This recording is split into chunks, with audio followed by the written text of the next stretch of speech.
Hey. Alright guys, what's up? Today we're going to be talking about, Today we're going to be talking about pre-spawn and post-spawn today. And we're going to go through what you're going to need, what you're going to want, and everything that you're going to go through. Alright, so basically we're going to first start off with pre-spawn. Now, you're just now getting back from the normal winter, which was pretty much just stunk. And that was just something that not a lot of people liked. It was slow, wasn't able to fish a lot, and then spring comes around. Oh my gosh, you're so happy, and it feels good, and you're just starting to get ready for spring bass fishing. But what are you going to use? You know, what are you going to want to put on? I mean, you got to learn the basics, basically. So let's go to pre-spawn. So pre-spawn, the temperatures are just now starting to rise. Right now, today, it got up to 80 degrees. It just shot up, and it's only February not sure what time of February it is, but it's getting close to the end of February. And it was really, really hot today, and the water temperature was 62 degrees. So the bass are pretty much going to start getting into the pre-spawn mode. So some things that I like to use in the pre-spawn. I like to start off most of the times in the mornings and in the late afternoons. Those are just like the most awesome times to go fishing because the bass are feeding up, they're getting ready for the spawn, and they're eating all the shad, everything that you're basically going to want to eat as your bass. So whenever it gets around those times, I like to use some spinner baits. Now these spinner baits are going to help you represent shad. I got this sexy shad color. It's a Strike King spinner bait, double blade right there. Now I like those because they have a lot of flash. I think they're much more better whenever it's sunny though, because the sun makes the blades flash and everything, but whenever the sun touches the blades, basically. Another bait that I also like to use is a crankbait. Now, this is a H2O Express crankbait. Now, kind of like these crankbaits, don't have no problems with them, but this is a square bill. I like to use these around shallow rock and riprap banks, and what I'll do is I'll cast kind of parallel to the bank, and I'll just retrieve it back on rocks beside grass, and it really triggers those bass to bite. And again, this is a gizzard shad color, so I got a lot of shad colored baits over here. And also, I have a white swim jig. These are especially awesome, especially since you're representing shad, and you're just gonna basically keep that on the top of the water. And you can use a top water. I mean, this is a frog. I have a popper that's already tied onto one of my rods, and I actually caught 2 fish today on the bank, and I thought it was pretty good. But yeah, whenever you get into the normal spawn, you're gonna start seeing bass more on beds, and you're gonna want to walk up to those beds. You're not gonna want to stomp and do that. No, you ain't gonna do that.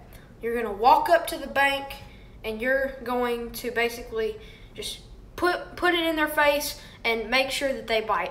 Now here's the thing, whenever you're fishing for bass on the spawn, it's very easy to spook them, so you're gonna wanna get into the water without spooking the fish. I mean, this is just a lizard right here. I love lizards and I love putting them on the bed. We got one person watching, hello. But this is a lizard. It's a June bug color with green flake. I love to use these on beds, especially with shaky heads. Those are really, really awesome. The next thing that I like to use is like a crawl or a creature bait. Those are really, really awesome in the spring whenever you're on the spawn. But yeah, we're going to move on to post-spawn, and we'll talk about rigging and how you're going to get all this stuff done. All right, so post-spawn.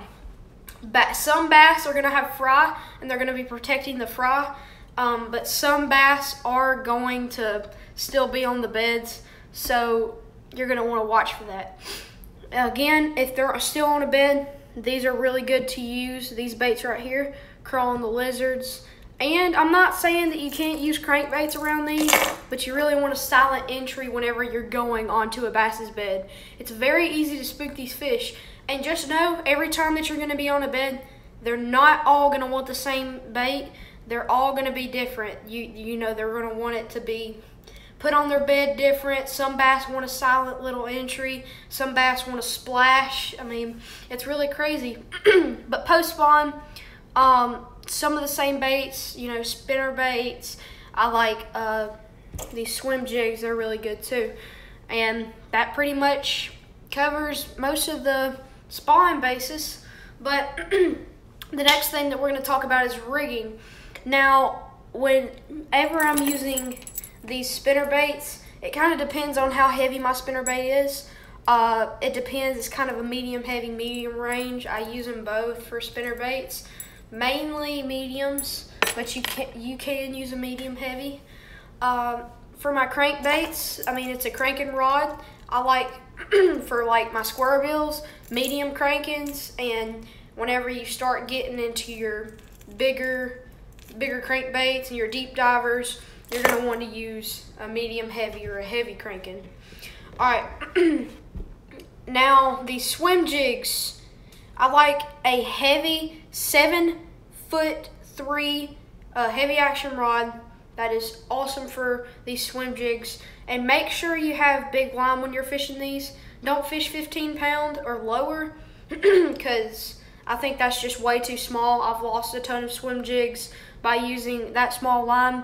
I get like 20 pound trilene fluorocarbon, or I'm using pretty much 30 pound braid on these swim jigs. Yeah, this is pretty heavy duty. And plus, I went fishing with my buddy the other day, and we found out that there was these swim jigs, they would get out of anything, any type of cover. So don't be afraid to put this in the heavy cover where the bass are going to be whenever there's fry. And speaking of fry, when you're fishing for bass and you see a bunch of fry around them, they kind of look like a bunch of little minnows, but they're tiny little bass. You're going to want to put sometimes a moving bait or a reaction bait in front of their face. That works really well. Whoops, dropped one of my lizards. All right, so like something like a lizard and a crawl again still works. But I absolutely love putting a frog over their head. Now this is a Booyah frog. It's one of their green frogs. Can't remember the color. It's just a green frog. And just putting this over their head, or I like the ribbit frogs, the paddle toad frogs. Those work too. I like to use from heavies to extra heavies with the frogs. It really depends. You can use a medium heavy, but mainly heavies are your extra heavies. Lizards, mediums, medium heavies. Crawls, medium heavies. That pretty much covers it. And I think I'm going to end this live stream here. And I guess I'll see you guys next time.